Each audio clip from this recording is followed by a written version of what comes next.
Загадени водни површини, неупотреблива и загадена почва, изумирање на флората и фауната во водите, запушување на канализационите системи. Ова се неколку од насловите кои ги сретнуваме постојано на социјалните мрежи.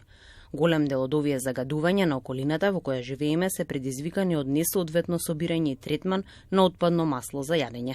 За штетноста на отпадното масло може да се говори од повеќе аспекти. Значи, најнапред, отпадното масло е штетно да се конзумира, односно, кога се готви со растителни масла, тие треба редовно да се менуваат, бидејќи штетно може да влијаат на нашето здравје од кога отпадното масло, од кога ќе се створи отпадното масло при пржење на храната.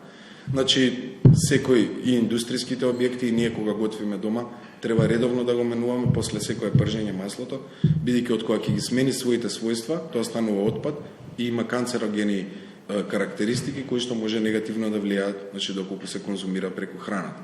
Тоа е значи првата и примерна причина поради која треба да се внимава кога се готви со растителни масла и соодветно да се отстранува отпадното масло.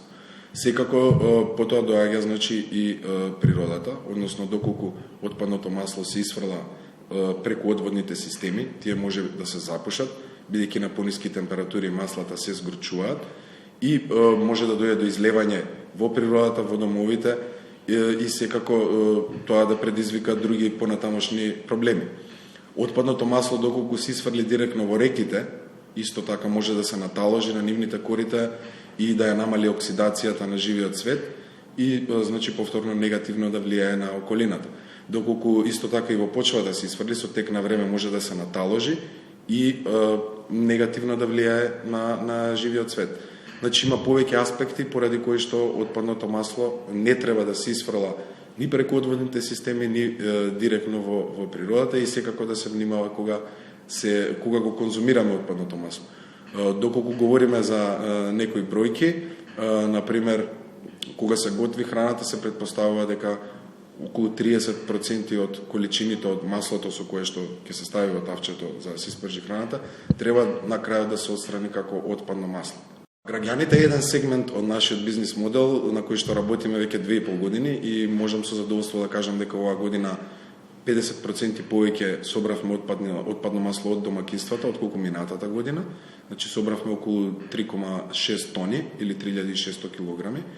И тоа континуирано се зголемува, значи веќе има луѓе кои што редовно ја следат процедурата која што им ја пренесуваме преку системот, ги полнат кантичките, не се јавуваат да ги подигнеме и потоа им доставуваме нови, така значи процесот продолжува континуирано и тоа е многу важно за еколошката свест, бидејќи тоа е едната од целите на овој систем за домакинства, значи да ни влезе во навика на сите нас кои што готвиме и го создаваме тоа отпадно масло, дека тоа треба да се собира, дека не треба да се исфрла и дека преку неговото собирање и соодветно предавање во системи кои што функционираат, потоа се користат неговите енергетски својства и целото општество како целина, значи има бенефити. Не се загадува природата и економскиот бенефит е тоа што се добива суровина за да се произведе зелена енергија. Отпадното масло за јадење, како и пластиката и хартијата, е потребно да го добие своето место во правилен и сигурен екосистем за управување со овој вид на отпад. Преку собирање и рециклирање на отпадно масло и масти од растително потекло се добиваат обновливи извори на енергија, кои не ја загадуваат природата како фосилните горива. На тој начин, отпадното масло ја добива својата корисна енергетска и еколошка улога во ланецот на циркуларната економија.